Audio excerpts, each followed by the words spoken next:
Welcome সবাইকে। চলে এসেছি ছাদে। তো এইটা আমার 12 মাসের শিউলি ফুলের গাছ। এই ভরা গরমে প্রতিদিন মুঠো মুঠো শিউলি ফুল ফুটছে। আর যেহেতু গাছটা ছোট, গাছের থেকেই ফুল পেরে নিচ্ছি, ফুল আর কুড়োতে হচ্ছে না।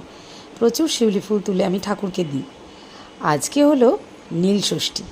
তো নীলষষ্ঠীর দিন গাছ থেকে যা যা ফুল পাওয়া যায় সেটা একটা আলাদা আনন্দ, ঠাকুরকে দিতে পারবো। তো প্রথমেই অনেকগুলো শিউলি ফুল তুলে নিলাম। ডালিয়া গাছগুলো পুরো শুকিয়ে গেছে, কিন্তু ছোট ছোট ফুল ফুটেই চলেছে, তাই গাছগুলো উপড়াতে ইচ্ছে হলো না। এখনও থাক, যে কদিন ফুল পাওয়া যায়। এত গরমেও ফুল ফুটছে, যদিও সাইজ অনেকটাই ছোট। আর চন্দ্রমল্লিকা মাদার গাছে কুড়ি এসে ফুল ফুটছে। তো আজকের মোটামুটি ছাদ থেকে অনেক ফুলই পেলাম, যাতে আমি মহাদেবকে পুজো দিতে পারবো। প্রচুর অ্যালামন্ডাও ফুটেছে, ডালিয়া অনেকগুলো ফুটেছে, টেকোমা, অনেক অনেক ফুল আজকে আমার কালেকশানে রয়েছে। তো ফুল তো অনেকই হলো, এর মধ্যে রয়েছে আকন্দ, ধুত্র, এগুলো তো লাগবেই। এগুলো পাশেই রাস্তার ধারে গাছ থেকে তোলা। আর অনেক ফুল আমি আগের দিনই কিনে নিয়ে এসেছি, প্রচুর ফুল।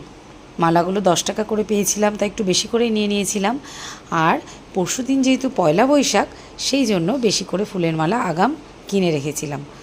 এই সব কিছু প্যাকেটে একটু করে নিয়ে এবার যাব গঙ্গায়। তো আমরা নবদ্বীপে থাকি, তো গঙ্গা এত কাছে, বাড়ি থেকে আমার 5 মিনিট লাগে গঙ্গায় যেতে, কিন্তু বছরে একবার কি দুইবারের বেশি যাওয়া হয় না। অথচ নবদ্বীপ ধামে প্রতিদিন বহু দর্শনার্থী আসছে এই গঙ্গা স্নানের জন্য, আর আমরা থেকেও যেতে পারি না সময়ের অভাবে। যাই হোক, আজকে ভাবলাম একটু গঙ্গা স্নান করে, এখানেই রয়েছে রাধা গোবিন্দ এবং শিবের মন্দির। তো এখানে জল ঢালতে খুব ভালো লাগে, ঘাটের সঙ্গেই মন্দিরটা। আর অন্যান্য মন্দিরে এত ভিড় আর এত লাইন, ওই জন্য আমার এই মন্দিরটাই বেশি পছন্দের। তাই স্নান সেরে মিঠাইকে নিয়েই এসেছি, একটু শিবের মাথায় জল ঢেলে এখানেই আজকে পুজো দেব। নীলষষ্ঠীটা যে যার মতো করেই পালন করে, কেউ নির্জলা থাকে, কেউ রাতে জল ঢালে। আমি আমার মতো করে করি যতটা পারি। আসলে মায়েরা প্রত্যেকটা মুহূর্তই সন্তানের মঙ্গল চায়, আর এই বিশেষ দিনগুলো একটু বিশেষভাবে পালন করা, এই আর কি। তো যাই হোক, জল ঢেলে, ফুল দিয়ে, ফল দিয়ে, ধূপ আর দীপ জ্বেলে এবার যাব বাড়ি।